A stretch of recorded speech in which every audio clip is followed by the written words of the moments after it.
Querida iglesia, queridos hermanos, queridos visitantes, nuevamente les doy la bienvenida, ¿verdad? Pónganse cómodos. Ha llegado el momento de escuchar la palabra del Señor.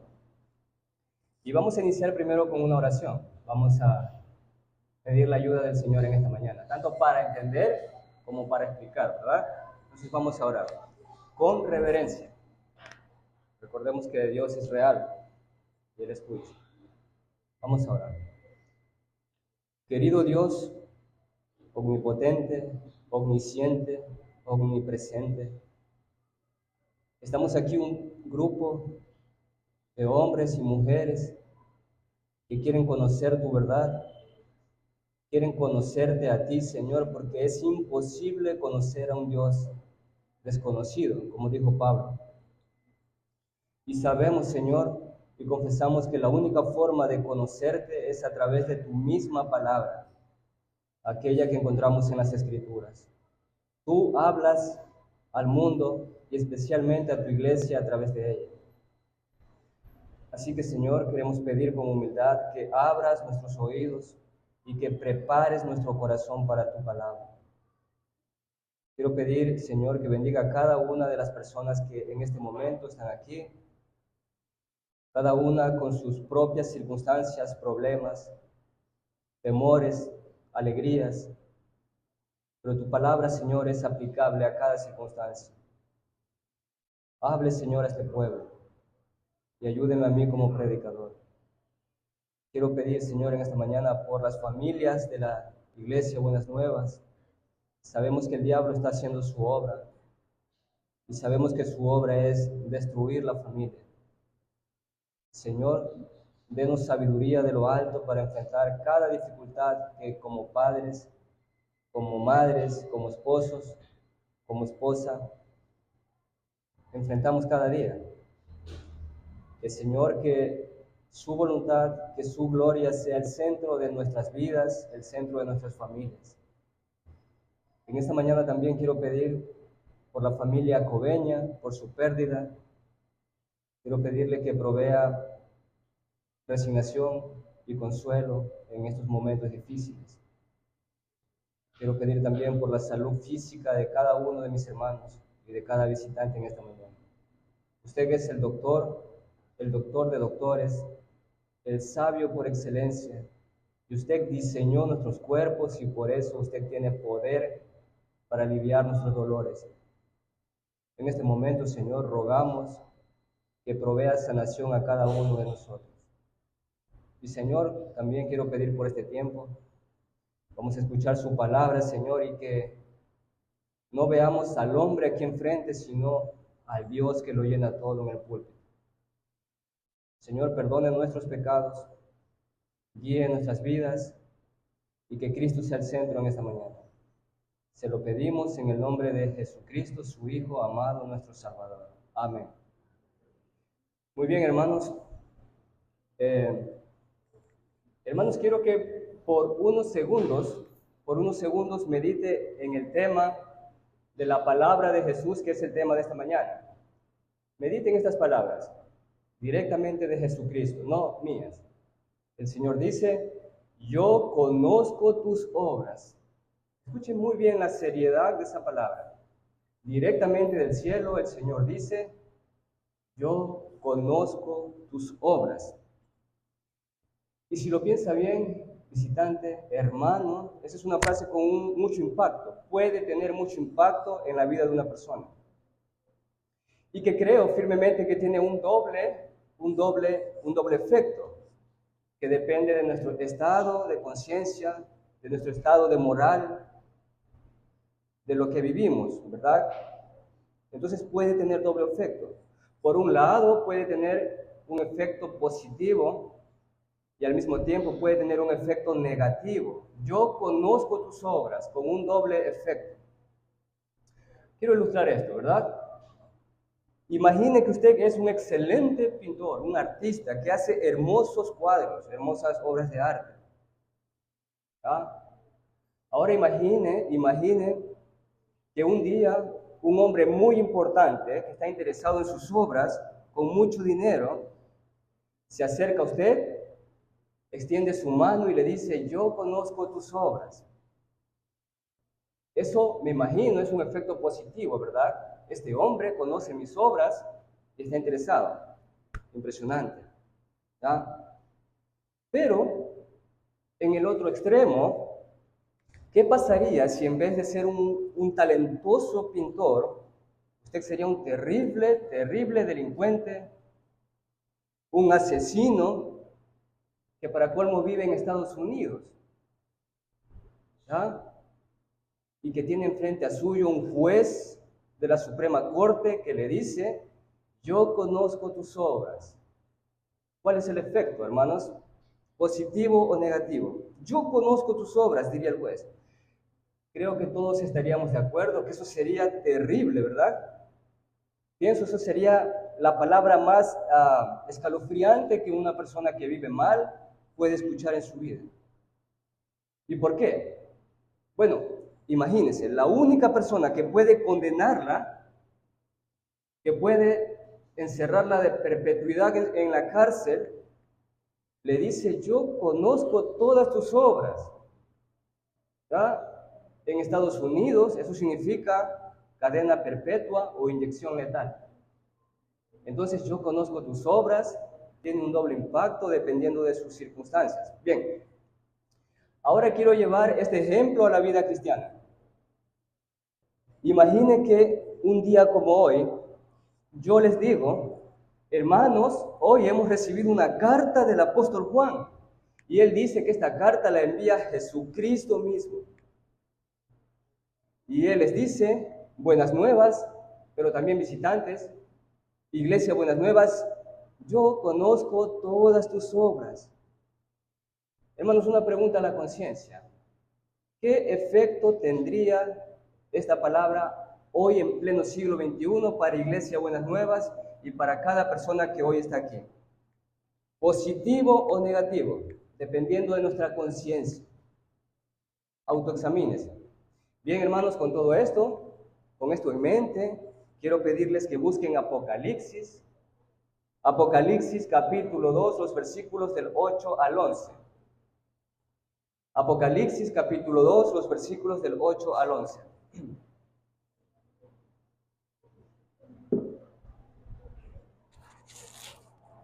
Apocalipsis 2, una vez más. Apocalipsis 2, capítulo 8 y al 11. Seguimos con la serie de las cartas de Jesucristo a las iglesias. Esta es la segunda iglesia, ¿verdad? Entonces esperamos unos segundos para que todos puedan leer juntos.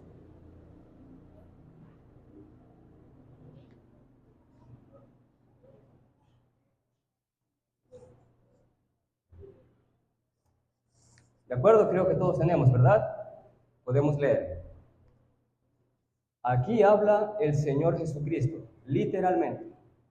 Versículo 8 dice, con mucha atención, hermanos, porque es la palabra de Dios, con mucho silencio. La voz del Señor dice a la iglesia y escribe al ángel de la iglesia en Esmirna, el primero y el postrero, el que estuvo muerto y vivió, dice esto: yo conozco tus obras y tu tribulación y tu pobreza, pero tú eres rico. Y la blasfemia de los que se dicen ser judíos y no lo son, sino sinagoga de Satanás. No temas en nada lo que vas a padecer.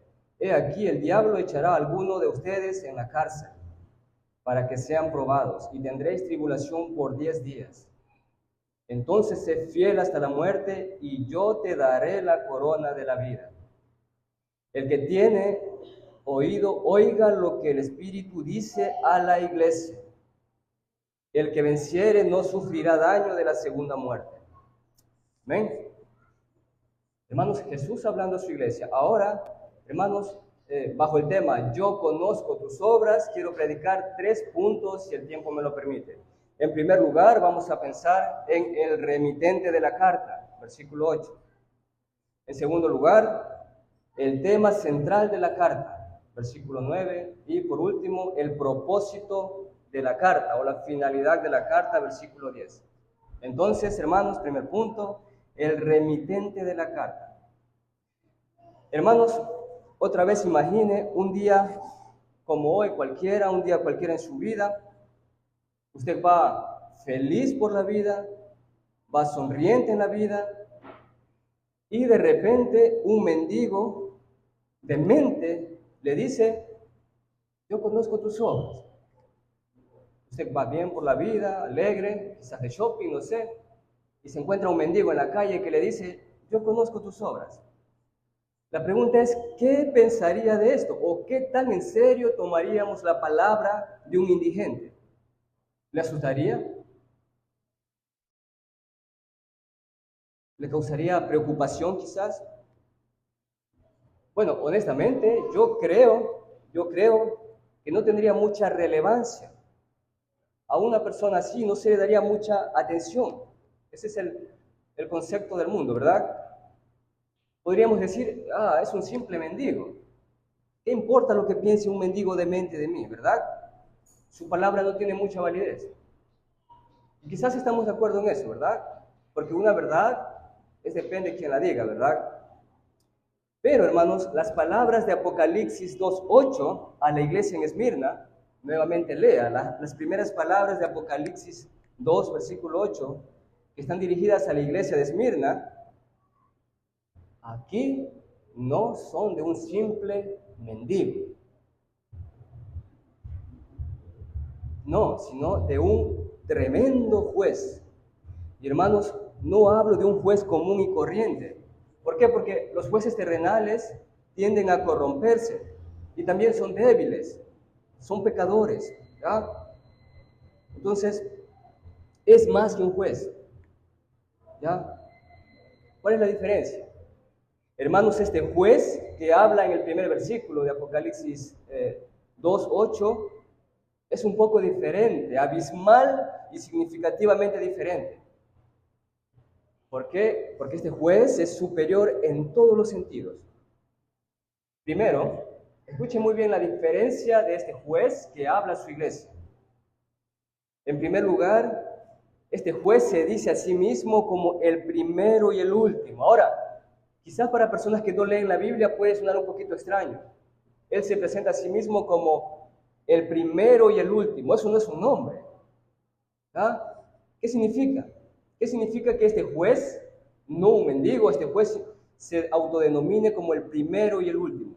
Bueno, creo que para entenderlo, usted debe leer Isaías 44, versículo 6. Les invito a leer en el Antiguo Testamento Isaías 44, versículo 6.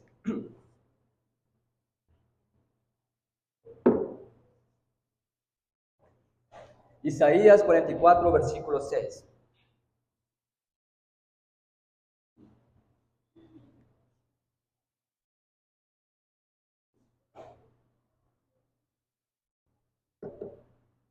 Pienso todos tenemos, hermanos. Voy a leer por el tiempo Isaías 44, versículo 6. El remitente de Apocalipsis dice: yo soy el primero y el último. ¿Qué es el primero y el último? Veremos lo que dice Isaías 44, 6. Dice: así dice Jehová, Rey de Israel, Jehová, el Dios Todopoderoso y su Redentor, Jehová de los ejércitos: yo soy el primero y yo soy el postrero, el último, y fuera de mí no hay Dios. Imagínense, el remitente de Apocalipsis se identifica como el primero y el postrero de Isaías 44. Hermanos, ser el primero y el último, debemos tener en claro que es un título divino, que ningún hombre bajo el cielo puede tomar para sí mismo. Solo puede decirlo alguien que posee eternidad y poderío en sí mismo. Y ese solamente es Dios, ¿ya? Es Dios. Entonces, el juez de Apocalipsis, que nosotros conocemos como Jesucristo, es esa suprema autoridad, es el juez, es Dios mismo. Y por eso, hermanos, la palabra "yo conozco tus obras" no viene de un simple mendigo. Aquí en Apocalipsis viene de un juez supremo que gobierna el cielo y que gobierna la tierra. Jesús es Dios. Y Él habla, hermanos, y cuando Cristo habla, la voz de Cristo merece absoluta reverencia, porque es Cristo, el juez, el yo soy, el primero y el último.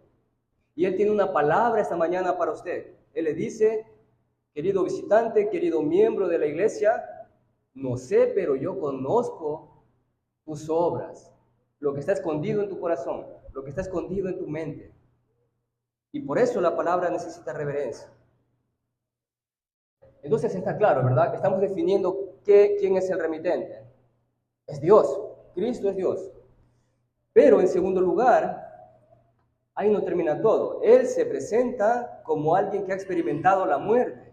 Piense bien, el Todopoderoso se presenta a sí mismo como alguien que ha experimentado los lazos de la muerte. Él dice, el que estuvo muerto y vivió. Alguien que ha experimentado la muerte, hermanos, alguien que estuvo literalmente sepultado bajo tierra. Como cualquier hijo de Adán, alguien que ha muerto. Así como nosotros, ¿verdad? Tarde o temprano debemos saborear la muerte. No importa qué tan joven seas hoy, qué tanta fuerza tengas, qué tan belleza tengas, pero un día todos saborearemos la muerte. Y Él se presenta a sí mismo como alguien que estuvo vivo y que murió, o que murió y estuvo vivo. Y hermanos, esto nos habla de una doctrina tremenda que la iglesia quizás está olvidando. Cristo es Dios, el primero y el último, el que en sí mismo es eterno, pero en segundo lugar, también se presenta como alguien que es humano. El que Cristo haya muerto y haya resucitado nos presenta su humanidad. Cristo es 100% Dios, pero al mismo 100% humano. Y eso trae un pequeño consuelo para nosotros. Él conoce nuestras debilidades como seres humanos. Su aflicción fue experimentada por Cristo. Por eso Él dice, yo estuve muerto, pero viví. Entonces, hermanos, qué consuelo, hermanos. Nuestra cabeza en el cielo, como hombre, probó también la muerte. ¿Ya? Pero hay una gran diferencia entre Él y nosotros. ¿Quién de nosotros aquí puede decir, miren, yo voy a morir el próximo domingo, pero voy a resucitar al tercer día? ¿Quién puede decir eso? Nadie, nadie, ¿ya? Y aquí radica la diferencia de la humanidad de Cristo con nosotros. Bueno, Cristo murió, hermanos, pero hay una diferencia. Él venció a la muerte. Él resucitó al tercer día. Por eso estamos aquí en la iglesia el día de reposo. Y por eso Él puede decir con toda autoridad, todo plenipotenciario, ¿verdad? El que estuvo muerto, pero vivió. Y por eso, hermanos, y por eso, querida congregación, el remitente de esta carta no es cualquier hombre, es nuestro Cristo resucitado. Y también al mismo tiempo es nuestro terrible juez que conoce las obras de todos los hombres. Escuche, para Cristo no hay ni un secreto de los hombres guardados. Él es omnisciente. Entonces, Él conoce todas las obras de los hombres y también conoce la obra de su iglesia, porque Apocalipsis dice que Él anda en medio de sus iglesias como un vigilante. Entonces, hermanos, con esto yo tengo temor, porque la palabra de Cristo debe ser tomada con seriedad, nunca debe ser ignorada. Jamás debe ser ignorada la palabra del Señor. Es el peor pecado que un ser humano nacido de mujer pueda cometer. Tener la luz de la palabra de Cristo y decir, no me interesa. Es una tendencia que debemos abandonar. Entonces, hermanos, Él no es este mendigo en la calle. Él es Cristo entronizado con poder, que tiene sus ojos como llamas de fuego puesto en los hijos de los hombres, como cada uno de nosotros. Y hermanos, yo creo esta verdad debe cambiar la manera en que reaccionamos al mensaje de cada palabra en la Biblia. Entonces, la Biblia es una carta de Cristo para su iglesia. Y eso debemos entender. Hermanos, yo creo que hace falta reverencia en las iglesias. Cuando la Biblia está abierta, no importa la estatura, el color de ojos de los predicadores, el tamaño del predicador, el color de cabello de los predicadores, no son palabras de hombres. No es un hombre hablando a otro hombre, sino el juez que es omnipotente, que tiene autoridad para salvar o condenar. De manera, hermanos, que el valor de la palabra no radica en un predicador. No radica en un predicador. ¿Ya? sino en aquel que habla a través del predicador. Entonces, hermanos, es el remitente el que hace la diferencia, y nosotros los receptores. Y por eso, hermanos, cuando la palabra es predicada, cuando la palabra es predicada, recuerde siempre tenga esto en mente. El primero y el postrero, el que murió y resucitó, es el que desde su trono de majestad habla personalmente a cada persona ahorita, en cada momento. Imagínense, nosotros miserables pecadores y el Rey de Reyes, tiempo para hablar a pecadores. Entonces piénselo bien, Él habla para usted y no es un simple concepto, hermanos, es una realidad, ¿ya?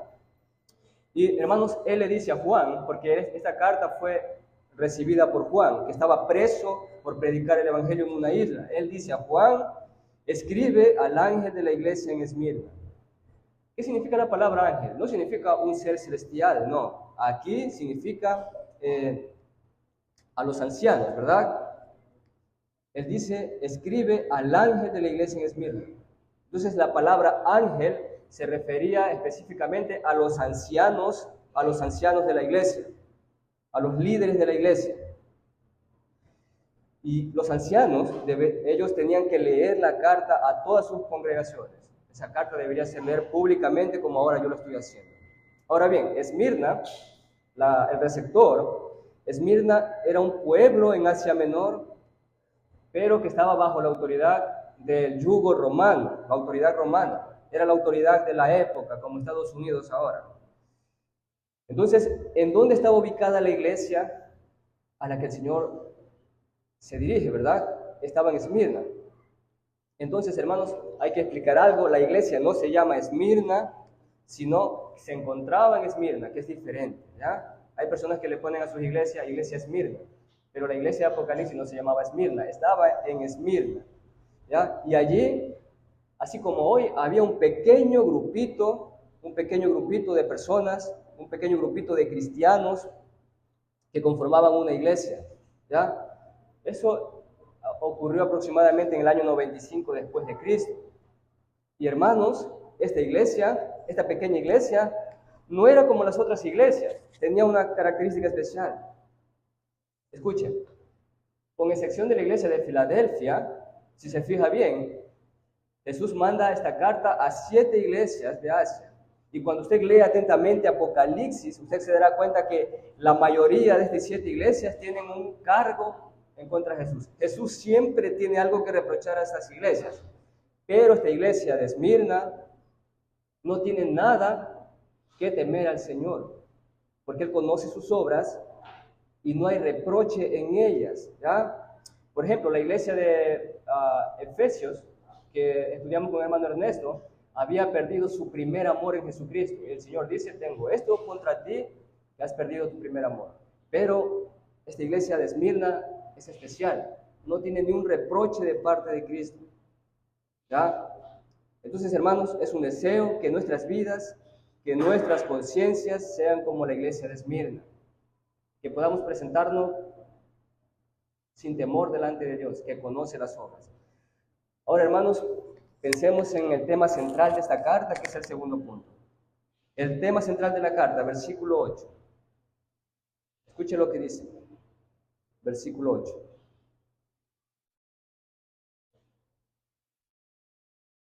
Versículo 9, perdón. Él dice, yo conozco tus obras y tu tribulación y tu pobreza, pero eres tú rico, y la blasfemia de los que se dicen ser judíos y no lo son. Aquí hay algo central, hermanos. Es como el eje donde gira todo la idea de la carta. Hermanos, ¿cuál es el tema central de esta carta? Muy simple. El Señor Jesucristo había visitado a la iglesia y el Señor Jesucristo había examinado a la iglesia como un juez, había examinado su testimonio. El Señor Jesucristo había descendido y había examinado las obras de esta iglesia. Imagínense, el juez caminando en medio de su iglesia, examinando las conciencias, examinando las obras de cada uno de sus miembros y también visitantes. Y bien, el texto no especifica sus obras, pero sabemos que el Señor, hermanos, el Señor está agradado de esta iglesia. Porque como he dicho, en todo el mensaje para esta iglesia no hay ningún elemento negativo para ella. El Señor no tiene nada que reprochar a esta iglesia. Piensen bien, hermanos, eso implica gran cosa. ¿Por qué? Mírense ahora nosotros. ¿Cuál es la diferencia y por qué es de mucho valor que esta iglesia no tenga reproche? Nosotros podemos reunirnos sin ningún problema. No hay policías impidiéndonos, no hay autoridades enviándonos presos porque abrimos la Biblia, como sucede en África o en Colombia o en otros países del mundo, que no es posible abrir una Biblia. Esta iglesia es fiel en medio de un tiempo oscuro. ¿Sabía usted que cuando Cristo envía esta carta, esta iglesia existía en el tiempo del emperador Dominiciano, un emperador terriblemente cruel y terriblemente ateo que odiaba a los cristianos? Dominiciano hizo una campaña de persecución para los cristianos, más o menos en el año 95 después de Cristo. Y quizás para muchos de ustedes esto suena irrelevante, ¿ya? No tiene mucha importancia hoy, ¿verdad? Pero para los cristianos de la época, los cristianos que recibieron esta carta, créanme, era muy difícil vivir como cristianos. Era la época de los Césares, emperadores que a sí mismos exigían adoración divina. Existía la famosa frase, Caesar Kyrios, Caesar Kyrios. ¿Qué significa esto? Que cada persona estaba obligada a mencionarlo, Caesar Kyrios, que significaba César es el Señor. En pocas palabras estaba diciendo, ustedes están obligados a decir, César es Dios. Y ay de usted si no lo hacía. Ay de usted si no lo hacía. ¿Ya? Esos cristianos vivieron en esta época terrible. Usted puede confesar ahí en la calle, yo soy cristiano, pero en ese tiempo no era posible. Los cristianos vivían bajo cloacas, escondidos bajo cuevas, porque su fe era perseguida. Entonces entiende hermano, que Cristo le diga a una iglesia que atravesaba este contexto, conozco tus obras y me agradan. Tenemos a este hombre exigiendo adoración divina y por otro lado tenemos a los cristianos de Esmirna diciendo, Jesús, el único Hijo de Dios. Esa era su profesión de fe. Entonces, hermanos, cada persona estaba obligada a decir, Caesar Kyrios. Pero usted sabe, hermanos, que los cristianos no tenemos más Señor que Cristo.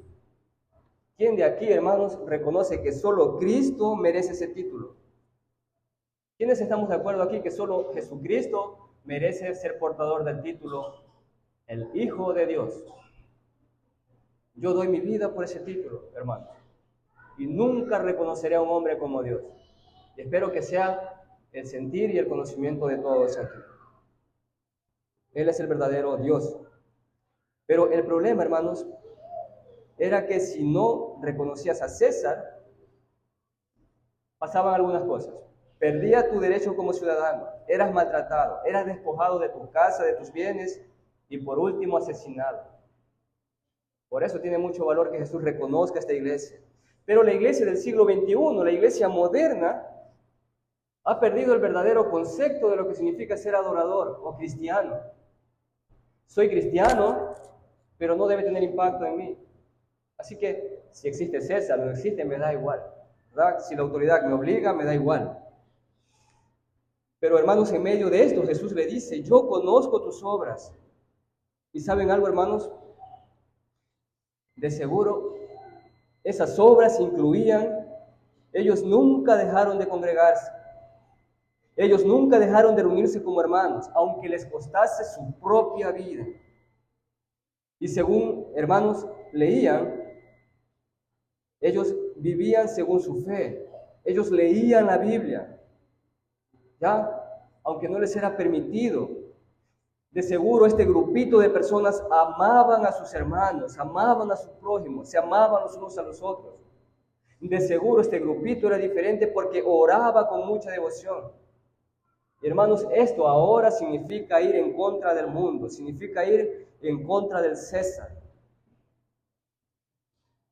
Pero, hermanos, era una iglesia afligida, es verdad, pero era una iglesia fiel y Cristo le conocía. Hermanos, qué bendición cuando Cristo conoce esto, ¿verdad?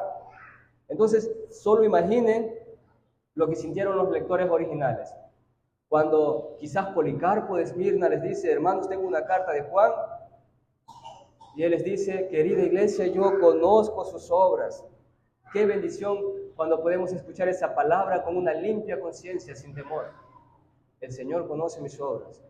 Entonces, Apocalipsis 2:9 dice, yo conozco tus obras y tu tribulación y tu pobreza, pero eres rico. Hermanos, ellos realmente experimentaron el efecto positivo de la frase, yo conozco tus obras. ¿Y por qué? Por el hermoso estado de su conciencia. Ellos pudieron levantar su rostro ante esta palabra. No con orgullo, hermanos, no con orgullo, sino por la confianza en el Señor. El Señor lo ha hecho. ¿Ya? Entonces, somos la luz de Cristo, decía esa iglesia. Ahora, hermanos, repito la pregunta del inicio. Hermanos. ¿Qué efecto tendría en nosotros hoy, como iglesia y como visitantes, si el Señor nos dijera cara a cara, buenas nuevas, yo conozco tus obras? Piensa en su ministerio. ¿Cómo son las obras dentro de su ministerio? ¿Cómo es la relación con su hermano dentro de su ministerio? ¿Cuál es el cometido de su ministerio? El propósito de su ministerio. El Señor Jesús conoce sus obras. Buenas nuevas, Jesús conoce, te conoce. Entonces, hermanos, algún día cada uno de nosotros tendrá que escuchar esas mismas palabras. Hermana Edita, hermano Pablo, hermano Yandri, hermano Valentín, querido visitante, así frente a frente, te conozco y conozco tus obras. Quiero que busque Romanos 2, 6, 7. Romanos, capítulo 2, 6, 7.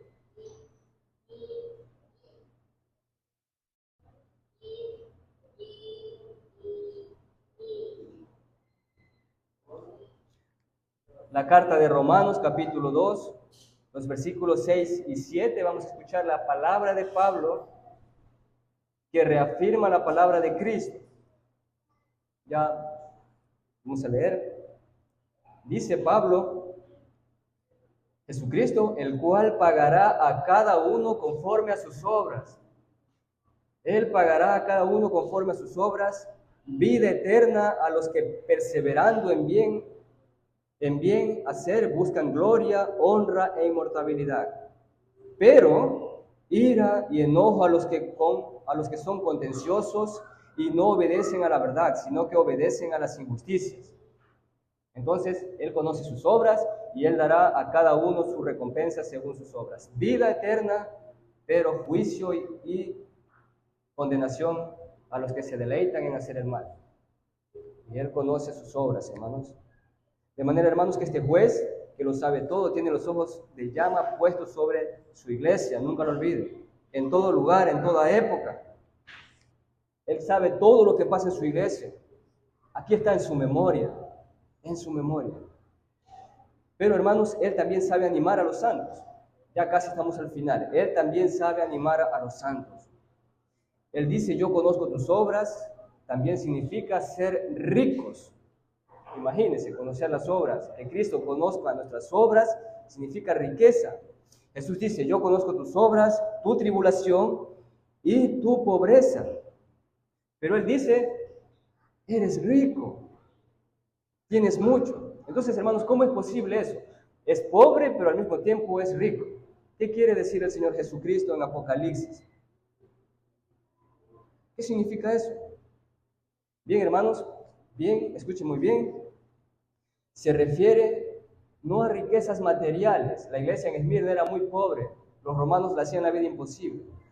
Pero se refiere a riqueza espiritual. ¿Qué había pasado ahí? Ellos habían perdido el mundo, habían dejado el mundo con todas sus riquezas, con todo lo que el mundo ofrece, vanidad, lujo, comodidad, habían dejado eso por una riqueza mayor que no se corrompe en el mundo y que no tiene precio. Ellos habían perdido el mundo para ganar finalmente a Cristo. Finalmente a Cristo.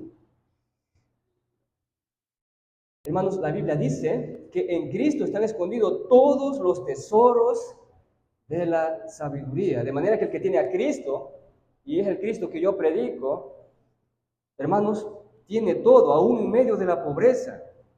Ya casi al final quiero que busquen Mateo 16, 24, 27. Primer Evangelio, Mateo, capítulo 16, 24, 27.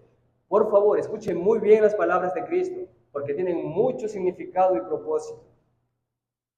Y que el Espíritu Santo aplique este versículo en nuestros corazones, para que podamos entender lo que realmente significa ser ricos. Mateo 16, 24 al 27. El Señor Jesús dice a sus discípulos: si alguno quiere venir en pos de mí, niéguese a sí mismo y tome su cruz y sígame. Y escuche el versículo 25, porque todo aquel que quiera salvar su vida, la perderá. Y todo aquel que pierda su vida por causa de mí, la hallará. Porque ¿qué aprovechará el hombre si ganara todo el mundo, pero perdiere su alma? ¿O qué recompensa dará el hombre por su alma? Porque el Hijo del Hombre vendrá en la gloria de su Padre con sus ángeles, y entonces pagará a cada uno conforme a sus obras. Conozco tus obras, dice el Señor. Hermanos, muy brevemente el último punto. Llegamos al tercer punto, el propósito de la carta. Apocalipsis 2:10 dice: no temas en nada lo que vas a padecer. He aquí, el diablo echará a algunos de ustedes a la cárcel para que seáis probados y tendréis tribulación por 10 días. Escuchen muy bien: sé fiel hasta la muerte y yo te daré la corona de la vida. Hermanos, las palabras de Cristo no suavizan el mensaje, ¿verdad? Escuchen muy bien, Cristo no es un predicador que le gusta elogiar a las personas para que se sientan cómodas en la iglesia, no. Primero Él entiende, ustedes van a atravesar por tribulaciones. Los fieles, los verdaderos creyentes, siempre tendrán una batalla con el diablo. El diablo siempre querrá destruir a la simiente del Mesías, la iglesia. Y Jesús les advierte, ¿verdad?, que vendrán días mucho más terribles de tribulación. Estoy seguro, ahora en el mundo se está preparando algo similar. Vendrán días de tribulación para los cristianos, para los verdaderos cristianos. Solo mire cómo está el mundo, ¿ya? Siempre habrá una batalla. Pero hermanos, cada cristiano debe llevar esta frase como una canción en su mente, como algo memorizado, porque es una canción de batalla que dice: querido visitante, querido miembro de Buenas Nuevas, memorice esta frase de Jesús. Solo pide esto: sé fiel hasta la misma muerte, como Cristo. Sé fiel hasta la muerte. César era dueño de Roma, pero Cristo era dueño del tiempo. Entonces, sé fiel hasta la muerte. Entonces, hermanos, quiero decir algo importante. Sin importar las circunstancias en que tú te encuentres en este momento, sin importar las circunstancias de tu vida, nunca dejes de perseverar en el Señor Jesucristo. Porque Él tiene algo para el final, para ti. Y eso no tiene fin, no tiene precio en este mundo. No puede comprar ni el oro ni la plata. El Señor, hermanos, le promete y Él nunca fallará su palabra. Él dice: hijo mío, hija mía, yo conozco tu dolor, conozco tu tristeza, conozco tus problemas, tus necesidades, conozco tu desnudez, la lucha contra tu pecado, quizás la lucha con tus hijos, la lucha con tu marido, con tu esposa. Y Él dice: iglesia, por favor, sea fiel hasta la muerte, porque espera, yo te daré la corona de la vida. Amén. Vamos a orar. Querido y soberano Señor,